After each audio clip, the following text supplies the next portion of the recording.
Bismillahirrahmanirrahim. Assalamualaikum warahmatullahi wabarakatuh. Anak-anak ustazah yang soleh dan solehah, gimana kabarnya hari ini? Semoga kalian masih selalu dalam keadaan sehat walafiat, selalu dalam keadaan dilindungi oleh Allah Subhanahu wa taala, dan selalu tetap semangat walaupun kita masih belajar jarak jauh.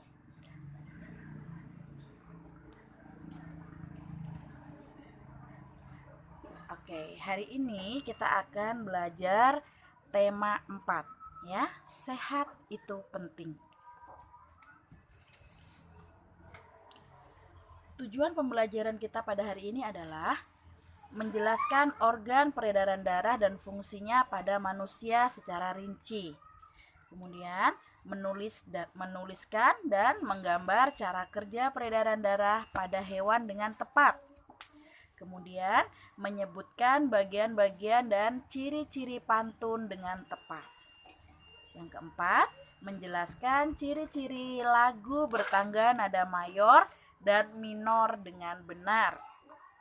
Kemudian yang terakhir, yang kelima, mampu menerapkan kandungan dari isi Al-Quran surah Qaf ayat 16 dalam kehidupan sehari-hari.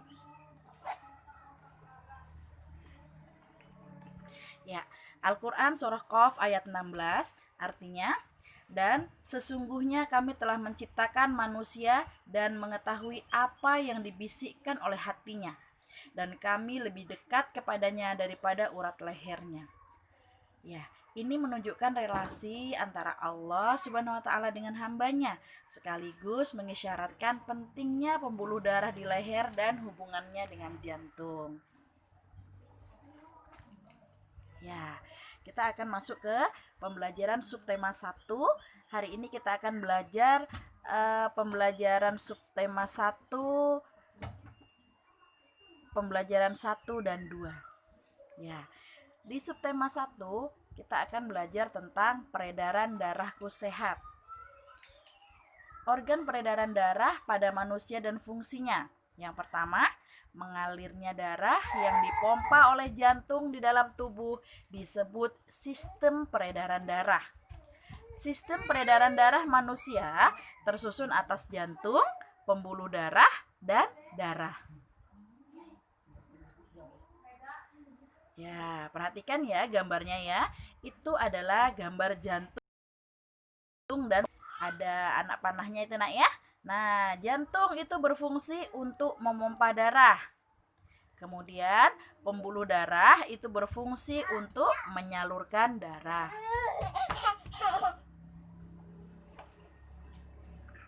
Nah, ini adalah gambar jantung tadi ya. Ada serambi kanan, serambi kiri, bilik kanan, dan bilik kiri. Serambi kanan berfungsi untuk menerima darah kaya dengan CO2 dari seluruh tubuh. Kemudian yang sebelahnya, serambi kiri itu berfungsi untuk menerima darah kaya akan O2 dari paru-paru. Oksigen ya, O2. Kemudian bilik kanan berfungsi untuk memompa darah kaya akan CO2 ke paru-paru. Kemudian bilik kiri berfungsi untuk memompa darah kaya akan oksigen ke seluruh tubuh. Nah, berdasarkan alirannya, darah itu mengalami dua macam peredaran, nak, yaitu yang pertama peredaran darah besar dari bilik kanan, kemudian dia akan mengalir ke tubuh, kemudian dia akan menuju ke vena atas dan bawah, kemudian dia akan sampai ke serambi kanan. Lihat gambarnya ya, ada tuh panah-panahnya. Kemudian yang kedua itu adalah peredaran darah kecil dari bilik kanan ke arteri paru-paru, kemudian ke paru-paru, lanjut lagi dia akan menuju ke vena paru-paru, dan dia akan berakhir ke serambi kiri. Itu adalah peredaran darah kecil.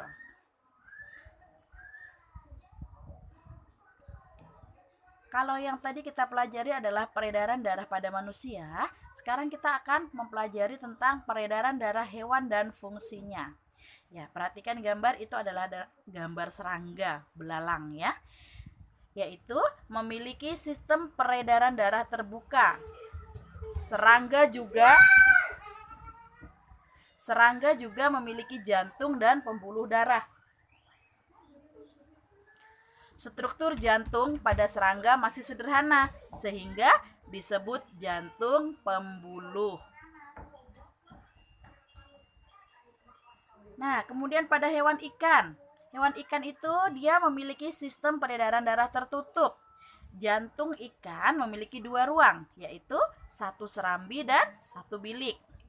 Nah, bilik memompa darah ke arah insang untuk mengambil oksigen, lalu diedarkan ke seluruh tubuh.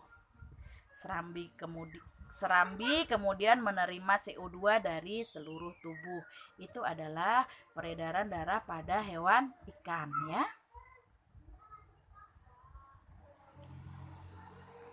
Ya.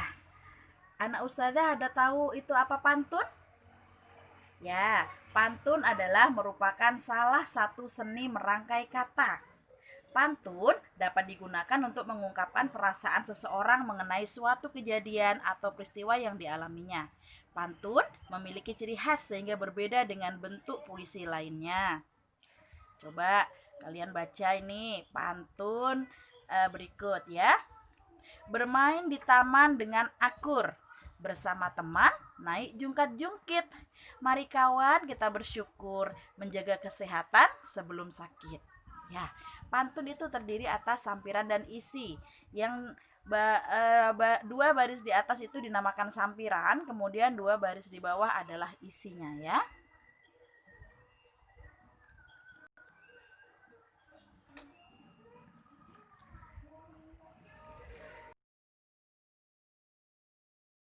Sekarang kita ciri-ciri pantun itu ada 4 ya nak. Yang pertama bersajak ABAB. Yang kedua terdiri atas 4 baris dalam 1 bait. Yang ketiga setiap baris terdiri atas 8 sampai dengan 12 suku kata. Yang keempat ada 2 bagian yaitu sampiran dan isi.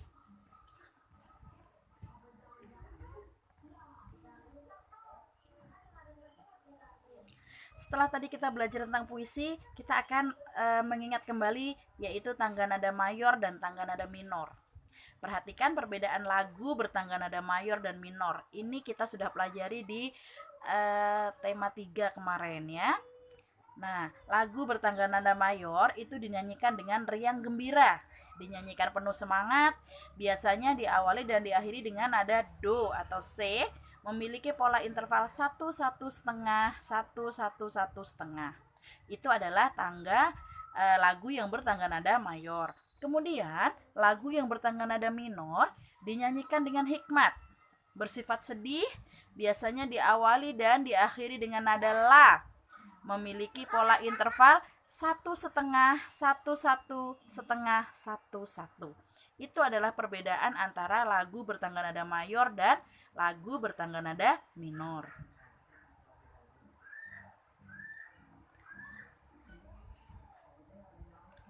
Nah, berikut adalah contoh lagu yang bertangga nada mayor dan minor ya. Nih contohnya yang bertangga nada mayor yang riang gembira. Ada Hari Merdeka, Gundul-gundul pacul, Naik beca, Indonesia Raya, Manu Dadali, Naik delman, Garuda, Ilir-ilir, Cicak-cicak di dinding. Itu adalah beberapa contoh lagu yang bertangga nada mayor. Dia dinyanyikan dengan riang. Kemudian lagu yang bertangga nada minor, misalnya Mengheningkan Cipta, Gugur Bunga, Bubui Bulan, Boleh Lebo, Syukur, Apuse, itu adalah tangga nada yang adalah lagu yang bertangga nada minor. Biasanya dia dinyanyikan dengan nada yang sedih ya. Nah, alhamdulillahirrabbilalamin, kita sudah sampai di akhir dari pembelajaran kita pada hari ini. Semoga apa yang sudah Ustazah sampaikan bermanfaat ya. Insya Allah kita akan bertemu di pertemuan berikutnya. Kurang lebihnya Ustazah mohon maaf. Wassalamualaikum warahmatullahi wabarakatuh.